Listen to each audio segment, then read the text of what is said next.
Hi, it's Nash from Alpha Phi. Today I'm going to talk about something a little bit differently. I heard Alex Hormozi on his podcast, The Game. It's a good one if you're kind of entrepreneurial minded. But I wanted to share kind of what he explained in one of the episodes. I thought it was really interesting. So, if you don't know who Alex Hormozi is, he is basically an entrepreneur. He started some gym businesses, basically gym turnarounds, and that failed.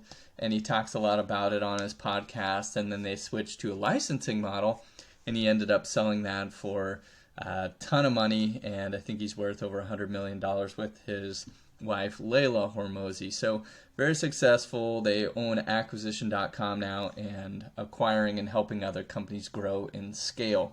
And that's their portfolio company. So pretty well known guy in his early 30s, very successful. And what he was explaining is this is kind of the levels of income, if you will. He said, look, this is kind of the income staircase and what he came to the realization of. The first staircase is being an employee, and essentially the leverage there, you're being leveraged by the company. And the monthly income potential, he basically stated it as four figures. So four figures is 1,000 to 9,000, and that's true. You could definitely become CEO or something and make a whole lot more money, but as an employer, you're kind of stuck there. As a self-employed person, you can leverage innovation, and basically all of that income is coming in for yourself, and you can definitely hit five-figure income, so 10,000 a month. If you hire employees, you can essentially scale and leverage the scale of those employees, and essentially income arbitrage between how much you're paying them and how much the company is making with more help. And that's where you can hit the six-figure income level. Then next is licensing, so building something once and then continuing to sell it with low cost of goods sold.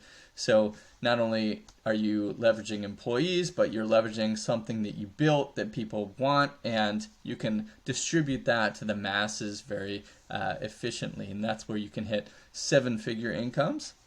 Then it's leveraging capital. So capital markets, whether it's private markets, going and getting investment from friends and family, or public markets, and then what market? So the Japan Nikkei versus the Nasdaq, right? There's a whole lot.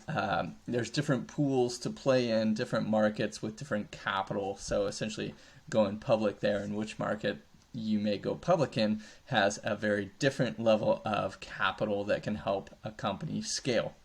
And then lastly, technology. So, if you're innovating on a global scale, helping with global productivity, this is where you can, really hit the nine figures.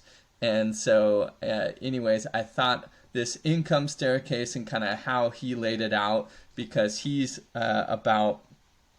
done all of these. He's been an employee, he's been self-employed, he's hired employees, he had the licensing model, and with acquisition.com, he's essentially working on leveraging the capital. And then next would be possibly technology. So he has a goal to become a billionaire, and then go on from there. He calls his podcast The Game because he sees it all as a game and basically loves playing the game of business. But really good insights from Alex Hormozi. I hope this was helpful. Just a quick summary of what he shared on his podcast. Let me know if you liked it. Please subscribe, and I'll talk to you soon. Thanks.